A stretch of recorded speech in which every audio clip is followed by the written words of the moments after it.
दोस्तों सभी बैठी सोच रही होती हैं रजत की बातों को लेकर, क्योंकि रजत तो अब सगाई करने से मना कर दिया है। जिससे वहां पर शांतनु भी पहुंचे हुए होते। कहते हैं बेटा, मुझे पता है कि आप बहुत ही ज़्यादा परेशान हो, बट परेशान होने की बिल्कुल भी ज़रूरत नहीं है। मैं हूँ आपके साथ। जिससे वो अपनी ही बेटी सई के बारे में काफ़ी ज़्यादा उनको बातें घूम घूम कर याद आने लगती हैं। जिसे सभी कहती हैं कि मैं कैसे शादी कर सकती हूँ उस खड़ूस लड़के के साथ जिससे मैं नफ़रत करती हूँ, और नफ़रत के आगे प्यार आ जाए ये तो नामुमकिन है। शांतनु कहता है बेटा, मैं तुम्हारा पिता हूँ और अभी तक नहीं जिद किया हूँ किसी भी बात को लेकर। बस मैं आज आपसे जिद कर रहा हूँ कि प्लीज़ अब अपनी ही बेटी सई के लिए शादी करना ही पड़ेगा। जिससे वो रोने लगते हैं। सभी वहाँ से चली जाती हैं, एक कमरे में बैठती हैं और इंसान की फ़ोटो देखकर बहुत ही ज़्यादा परेशान हो जाती, जिससे वो पानी पीने लगती हैं और कहती हैं कि आखिर में ये सब लोग मेरे पीछे क्यों पड़े हुए। एक बॉक्स में रखी हुई ईशान की फ़ोटो लेकर आती हैं सभी और सोचती हैं, कहती हैं हाँ, मुझे भी अंदाज़ा हो चुका था कि ये सब किसके बदौलत होता रहता है।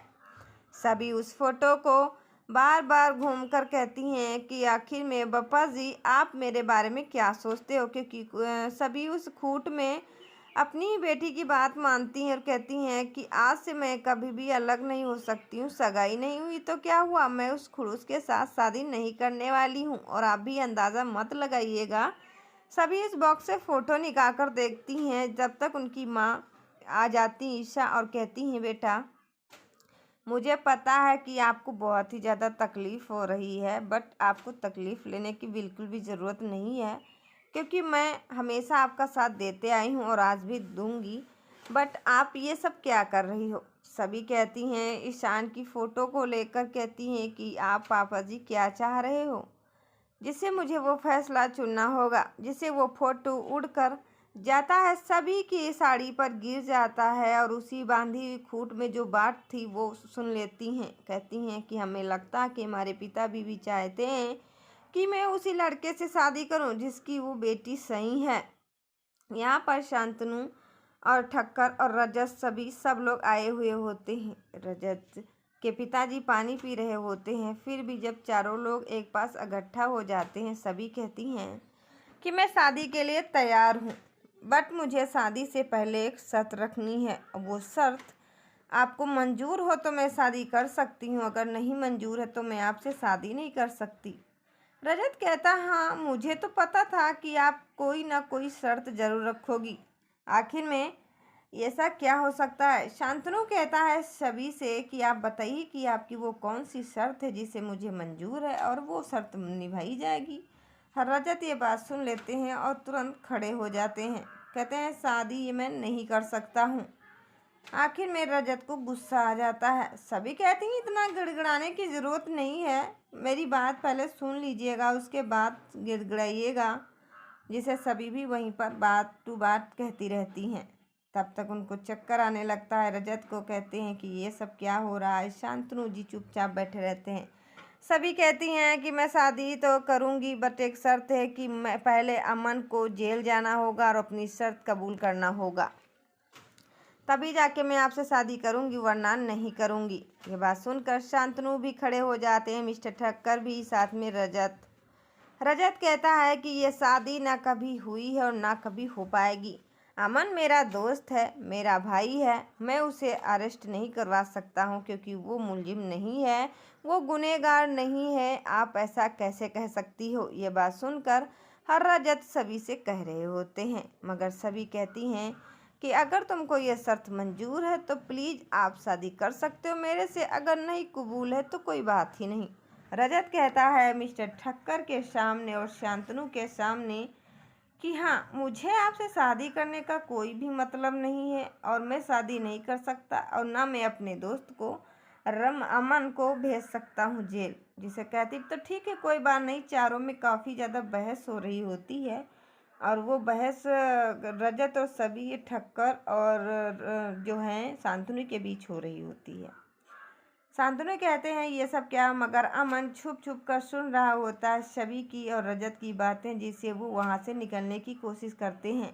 मगर अमन जाके छुप जाता है। रजत कहता है, पिताजी प्लीज़ आप मेरे साथ ऐसा मत कीजिएगा, जो आप कहना चाहते हो मैं हरगिज़ नहीं राज़ी हो सकता हूँ। आखिर मैं अमन को जेल भेज दूँ और सभी से शादी कर लूँ, ये तो नामुमकिन है।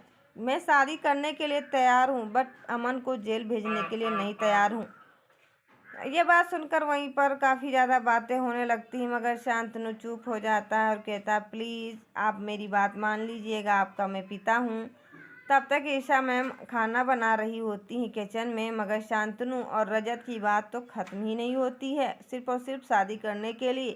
तब तक ईशा मैम अपने किचन से नाश्ता और कॉफ़ी लेकर आती हैं।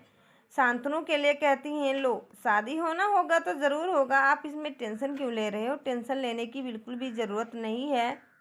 ईशा मैम अपने ही शांतनु को समझा रही होती हैं और काफ़ी ज़्यादा खुश हो जाती हैं। तब तक क्या होता है, हनी का जो पति है वो दौड़ते हुए आता है ईशा मैम के पास और ईशा जी दरवाजे को खोलती हैं और वो तुरंत आ जाता है। कहता कि बहुत ही बड़ी खुशखबरी है, क्या आप सुनना चाह रही हो? ईशा मैम कहती, वो कौन सी खुशखबरी है? शांतनु कप चाय पी ही रहे होते तुरंत खड़े हो जाते हैं, बताते हैं कि बताइए आप क्या कहना चाहते हो। जिसे हनी का पति जी कहता है कि लो, अमन अपने गुनाहगारों को कबूल कर लिया है मीनू जी, अब वो जेल भी चला गया है। जिससे वो बहुत ही ज़्यादा खुश हो जाती हैं ईशा मैम और कहती हैं कि लो, आज तो ये बहुत ही अच्छी खबर आई हुई है जो मैं आज आप लोगों के सामने बता रही हूँ। मीनू कहती हैं कि लो, गुनाहगार तो अमन ही था, फिर अमन क्यों नहीं जेल जाएगा? ये तो सच का भंडाफोड़ एक दिन होता ही होता है। वहीं पर पुलिस इंस्पेक्टर के पास फ़ोन करती हैं मीनू और कहती हैं, पुलिस इंस्पेक्टर कहता है कि अमन अपना गुनाहगार कबूल करके उनको जेल हो चुकी है, वो जेल के अंदर बंद हो चुके हैं। अमन कहता है, अगर मैं जेल नहीं जाऊंगा तो रजत और सभी की शादी नहीं हो सकती, इसीलिए मुझे कुछ ज़रूरी बात करना है। पुलिस इंस्पेक्टर कहते हैं मीनू से कि बेटा, आपसे अमन बात करना चाहता है। अमन की बात होने लगती है मीनू से कहते हैं कि प्लीज़ मीनू, आप ये मत सोचिएगा कि मैं आपसे शादी करने के लिए ये सब कबूल किया है और मैं जेल में आ गया हूँ। बात यह है कि सभी और जो रजत हैं वो एक दूसरे से प्रेम करते हैं और शादी भी करना चाह रहे हैं। अगर मैं उनसे दूर रहूँगा और जेल नहीं जाऊँगा तो वो दोनों शादी नहीं कर सकते और हमारा रिश्ता भी कबूल नहीं हो पाएगा। इसी वजह से मुझे ये फ़ैसला लेना पड़ा। रजत यहाँ पर फ़ोन करते कहते, नहीं वो मेरा भाई है, जेल नहीं जा सकता है। और आप लोग मेरी बात भी समझ लीजिएगा, आपको समझ में नहीं आ रहा जिससे क्या हुआ, मगर मैं शादी ये नहीं कर सकता। वहीं पर आ जाता है लकी, कहता है कि ये सब क्या हुआ है, क्योंकि अमन जेल पहुंचते हैं जैसे तुरंत रजत के पास फ़ोन आ जाता है। रजत की माँ कहती हैं, अरे लकी बेटा, आप सही से उतर जाइएगा, आपको हो भी क्या गया है, आपको चोट लग जाएगी। जिसे कहते हैं, हाँ चोट तो लग जाएगी, बट मुझे आपसे भी मतलब है। रजत पीछे मुड़कर देखता है, लकी को शक तो नहीं होता है, बट जब वो गुनहगार हैं जिससे वो अपने आप पर शक करते हैं और उनको अंदाज़ा भी हो जाता है कि ये सारी चाल उसे लकी का ही है।